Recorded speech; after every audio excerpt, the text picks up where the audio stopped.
Hello friends, તમારી YouTube channel માલકી એકેડેમિકમાં તમારું સ્વાગત છે। આજે આપણે વાત કરવાના જે શિક્ષકોની જે ભરતી કરવાની હતી અને એના માટે જે બેઠક યોજવામાં આવી હતી, ત્યાર પછી એ બેઠકમાં શું નિર્ણય લેવાયો એના વિશે આજે આપણે આ વિડીયોમાં ચર્ચા કરવાના છીએ। જેથી કરીને તમે વિડીયો સંપૂર્ણ જોજો અને હજુ સુધી જો તમે અમારી ચેનલને સબસ્ક્રાઈબ ન કરો તો સબસ્ક્રાઈબ કરી લેજો, કેમ કે આવી તમને દરરોજની જે માહિતી જે છે આપણી ચેનલ દ્વારા મળતી રહેશે। અને આપણી ચેનલને સબસ્ક્રાઇબ કરી બાજુનું આવતું બેલ આઇકન પણ દબાવી દેજો, જેથી તમને દરેક નોટિફિકેશન સૌથી પહેલાં મળતી રહે એટલા માટે। તો ચાલો આપણે વિડીયોની શરૂઆત કરીએ કે શિક્ષકોની જે ભરતી કરવાની હતી એના માટે જે લેવાયેલ જે બેઠક યોજવામાં આવી હતી એ બેઠકમાં શું નિર્ણય લેવાયો। તો કે આજે જે આપણે વાત કરવાની છે જીએડીના ઠરાવથી સરકારમાં નવી ભરતીઓ પણ ફિક્સમાં। તો કે શિક્ષકોની ભરતીમાં સરકાર જે છે સલવાણી એજી અભિપ્રાય આપે પછી પ્રક્રિયા થશે। તો લિટિગેશનોથી જે ભરતી વિલંબમાં પડે તે પહેલાં પરામર્શ જરૂરી, મંત્રી ચુડાસમાએ જે એવું જણાવવામાં આવેલું છે। ત્યાર પછી આપણે વિગતવાર માહિતી જોઈ લઈએ તો કે સામાન્ય વહીવટ વિભાગ દ્વારા જીએડીના 33% મહિલા અનામત માટે નવી પ્રક્રિયા વર્ણવતા 1 ઓગસ્ટ 2018ના જે વિવાદાસ્પદ ઠરાવથી સરકારી ભરતીઓમાં ફિક્સમાં મુકાઈ છે। શિક્ષકોની ભરતી પ્રક્રિયા અંતિમ તબકે છે, ત્યારે મંગળવારે સરકારમાં મળેલી હાઈ લેવલ બેઠકમાં આ ઠરાવને કારણે લિટિગેશન જે છે ઊભા થાય છે। તે પૂર્વે એડવોકેટ જનરલ એજીનો અભિપ્રાય મેળવ્યા બાદ નિર્ણય લેવાનું નક્કી કરાયું છે।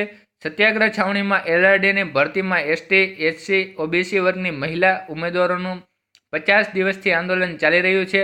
રાજ્યમાં જીએડીના ઠરાવના વિરોધ સમર્થનમાં રેલીઓ જે સંમેલનો થઈ રહ્યા છે।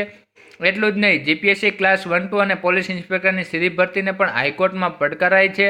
આથી જે છે ધોરણ 9 થી 12ના જે શિક્ષકોની ભરતી પ્રક્રિયામાં વિલંબમાં પડે તે પૂર્વે આ બેઠક યોજાઈ હતી અને શિક્ષણ મંત્રી ભૂપેન્દ્રસિંહ ચુડાસમાએ જે કહ્યું કે સરકારી શાળાઓમાં 1239 અને ગ્રાન્ટેડ શાળાઓમાં 6000થી વધુ શિક્ષકોની ભરતી પ્રક્રિયા અંતિમ તબકે છે। ટાટ પાસ ઉચ્ચ મેરિટ આધારે ઉમેદવારોની પસંદગી થતી હોવાથી અનામત અને બિન અનામત વર્ગને જે અન્યાય ન થાય તેની પૂરી કાળજી લઈને અમે આગળ વધી રહ્યા છીએ। આથી આજની જે બેઠકમાં સામાજિક ન્યાય અધિકારીતા મંત્રી, શિક્ષણ કાયદા, જીએડીના જે સેક્રેટરીઓની હાજરીમાં મહિલા અનામત સંદર્ભે સરકારના વર્ષ 1998ના મૂળ ઠરાવ જે છે 2014ના ઠરાવ અને જેના કારણે લિટિગેશન થઈ રહ્યા છે તે જે છે 1/8/2018ના ઠરાવ અંગે વિસ્તારથી ચર્ચા થઈ છે।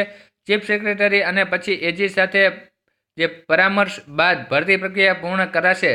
જે સર્કિટ હાઉસમાં બેઠકનું આયોજન કર્યું હતું। આંદોલનકારીઓએ સુધી માહિતી પહોંચાડવા સ્થળ બદલીને જે છે જીસીઈઆરટીમાં બેઠક યોજાઈ હતી।